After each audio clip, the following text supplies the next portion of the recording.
Assalamualaikum warahmatullahi wabarakatuh teman-teman. Sampai jumpa. Kok sampai jumpa? Awal-awal udah sampai jumpa. Sorry. Assalamualaikum warahmatullahi wabarakatuh. Selamat datang teman-teman di video ke-26 dari 30 tokoh jahiliyah yang mungkin Anda tidak tahu. Nomor 15 tidak akan membuat Anda tercengang apalagi terguncang. Kinanah bin Abul Huqaiq. Ini adalah tokoh ke-26 kita. Di video-video yang lalu saya sudah ceritakan teman-teman, ketika pasukan gabungan musyrikin menyerang Madinah dalam perang Khandak itu, mereka kan ada 10.000 pasukan. Nah 10.000 pasukan itu bisa terkumpul karena ada 20 pemuka Bani Nadir yang keliling kabilah-kabilah Arab untuk mengajak orang memerangi Rasulullah SAW dan kaum muslimin.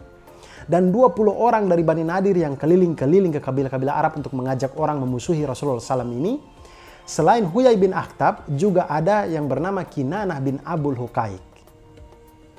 Cerita tentang Kinanah bin Abul Huqaiq ini muncul ketika perang Khaybar. Nah, perang Khaybar ini adalah perang yang dilakukan sepulangnya kaum muslimin dari perjanjian Hudaybiyah. Nah, perang Khaybar ini bisa terjadi juga karena Quraisy Mekah itu sudah teratasi oleh kaum muslimin dengan perjanjian Hudaybiyah. Perjanjian untuk tidak saling menyerang selama 10 tahun. Nah, karena Quraisy Mekah sudah bisa teratasi dengan perjanjian Hudaybiyah, maka Rasulullah SAW dan kaum muslimin bisa fokus untuk mengatasi Yahudi Khaybar ini. Karena Yahudi Khaybar ini terdiri dari orang-orang yang suka menghasut kabilah-kabilah untuk memusuhi Islam. Sebenarnya awalnya orang-orang Yahudi Khaybar ini hidupnya tenang-tenang saja. Tapi setelah Bani Nadir pindah ke Khaybar, mereka pun terhasut oleh Kinanah bin Abul Huqaiq dan kawan-kawan untuk memusuhi kaum muslimin. Perang Khaybar ini adalah janji Allah Subhanahu wa taala untuk kaum muslimin akan kemenangan dan juga mendapatkan harta rampasan yang banyak. Ini seperti yang tercantum dalam surah Al-Fat ayat 20 sampai 21 yang turun ketika perjalanan pulang kaum muslimin dari perjanjian Hudaybiyah. Al-Fat itu artinya kemenangan sesuai dengan tafsir Al-Qur'an yang Kemenak yang saya punya ini, teman-teman. Surah Al-Fat itu artinya surah kemenangan, turun pada waktu perjalanan pulang dari perjanjian Hudaybiyah. Ayat pertamanya, A'udzubillahi minasyaitonirrajim, Bismillahirrahmanirrahim. Inna fatahna laka fatham mubina. Sungguh telah kami berikan kepadamu kemenangan yang nyata. Dan tentang perang Khaybar ini ada di ayat ke-20 dan 21. Saya bisa bacakan Arabnya teman-teman, karena kebetulan surah Al-Fat ini saya hafal karena waktu saya menikah dulu mas kawinnya surah Al-Fat ini. Jadi ayat 20 dan 21-nya berbunyi, وَعَدَكُمُ اللَّهُ مَغَانِمَ كَثِيرَةً تَأْخُذُونَهَا فَعَجَّلَ لَكُمْ هَذِهِ وَكَفَّ أَيْدِيَ النَّاسِ عَنْكُمْ وَلِتَكُونَ آيَةً لِلْمُؤْمِنِينَ وَيَهْدِيَكُمْ صِرَاطًا مُسْتَقِيمًا وَأُخْرَى لَمْ تَقْدِرُوا عَلَيْهَا قَدْ أَحَاطَ اللَّهُ بِهَا وَكَانَ اللَّهُ عَلَى كُلِّ شَيْءٍ قَدِيرًا. Artinya, saya bacakan teman-teman ayat 20. Allah menjanjikan kepadamu harta rampasan perang yang banyak yang dapat kamu ambil. Maka dia segerakan harta rampasan perang ini untukmu. Dan dia menahan tangan manusia dari membinasakanmu agar kamu mensyukurinya. Dan agar menjadi bukti bagi orang-orang mukmin dan agar dia menunjukkan kamu ke jalan yang lurus. Ayat 21. Dan kemenangan-kemenangan atas negeri-negeri lain yang tidak dapat kamu perkirakan. Tetapi sesungguhnya Allah telah menentukannya. Dan Allah Maha Kuasa atas segala sesuatu. Jumlah pasukan muslimin yang berangkat ke Khaybar ini berjumlah 1.400 orang. Dan Rasulullah SAW membatasi kepada orang-orang yang suka berjihad saja. Jadi orang-orang munafik itu mereka tidak ikut. Nah kemudian Abdullah bin Ubay bin Salul, tokoh munafik ini, dia kemudian mengirimkan utusan kepada Yahudi Khaybar untuk memberitahu rencana Rasulullah SAW dan kaum muslimin menyerang Khaybar ini. Kemudian orang-orang Yahudi Khaybar kemudian mengutus Kinanah bin Abul Huqaiq dan juga Hauzah bin Qais untuk pergi ke Bani Gatafan atau suku Gatafan untuk meminta bantuan. Karena seperti yang kita tahu bahwa orang-orang Yahudi dengan Bani Gatafan ini, mereka ini sudah sekutu dari zaman dulu dan mereka sama-sama memusuhi Rasulullah SAW. Maka berangkatlah juga Bani Gatafan ini dari kampung mereka, Gatafan, menuju ke Khaybar.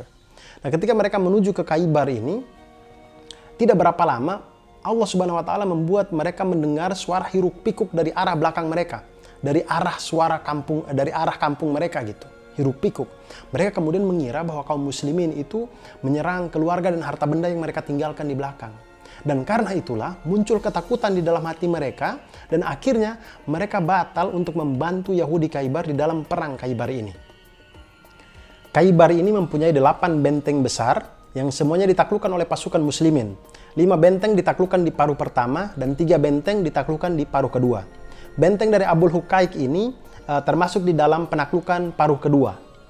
Ketika penaklukan ini, Rasulullah SAW mengepung mereka selama 14 hari yang akhirnya mereka menyerah.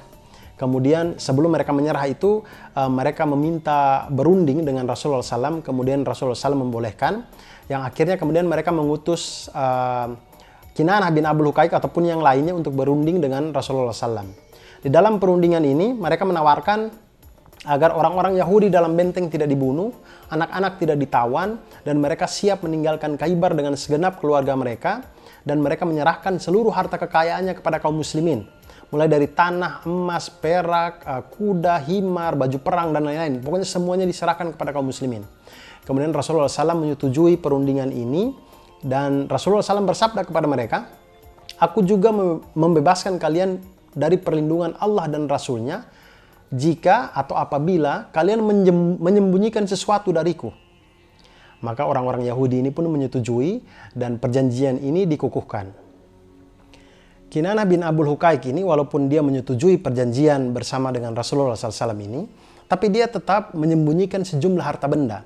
Jadi dia menyembunyikan berbagai macam perhiasan milik Huyai bin Akhtab yang pernah dibawa oleh Huyai bin Akhtab waktu Bani Nadir pindah ke Khaybar pertama kali. Nah, Rasulullah SAW kemudian menemui Kinanah, kemudian meminta harta benda tersebut. Tapi Kinanah kemudian bilang bahwa dia tidak tahu harta benda itu disimpan di mana. Kemudian ketika dia bilang seperti ini, ada seorang Yahudi yang datang kemudian mengatakan bahwa aku tahu Kinanah itu setiap pagi selalu mengitari bangunan yang runtuh itu. Kemudian Rasulullah SAW bertanya kepada Kinanah, "Wahai Kinanah, bagaimana jika aku membunuhmu jika ternyata kami bisa menemukan harta benda di reruntuhan bangunan itu?" Kemudian Kinanah bilang, "Boleh." Maka Rasulullah SAW meminta para sahabat untuk mencari harta benda tersebut di reruntuhan bangunan itu. Kemudian para sahabat pun menemukannya. Akhirnya Kinanah bin Abul Huqaiq ini pun dipenggal kepalanya. Dengan meninggalnya Kinanah bin Abul Huqaiq ini, membuat Safiyah binti Huyai bin Akhtab radhiyallahu anha menjadi janda. Karena sebelum perang Khaybar ini, Safiyah binti Huyai bin Akhtab radhiyallahu anha itu pernah menikah dengan Kinanah bin Abul Huqaiq. Rasulullah SAW kemudian menawarkan Islam kepada Safiyah radhiyallahu anha, dan Safiyah radhiyallahu anha memenuhinya, dan akhirnya Rasulullah SAW menikah dengan Ummul Mukminin Safiyah binti Huyai bin Akhtab radhiyallahu anha. Nah, ketika menikah, Rasulullah SAW melihat ada bilur-bilur biru di wajah Safiyah radhiyallahu anha. Kemudian Rasulullah SAW bertanya tentang keadaannya, dan Safiyah radhiyallahu anha menjawab, "Wahai Rasulullah, sesungguhnya sebelum engkau mendatangi kami, aku pernah bermimpi melihat bulan seolah-olah terlepas dari tempatnya dan jatuh ke dalam bilikku. Aku tidak pernah menyebutkan namamu, tapi ketika aku menceritakan mimpi ini kepada suamiku menamparku." Lalu Rasulullah SAW bersabda, "Rupanya engkau dianugerahi kerajaan yang ada di Madinah." Dan inilah akhir cerita dari Kinanah bin Abul Huqaiq, teman-teman. Semoga kita semua bisa mengambil hikmahnya, dan selamat berbuka puasa. Wassalamualaikum warahmatullahi wabarakatuh.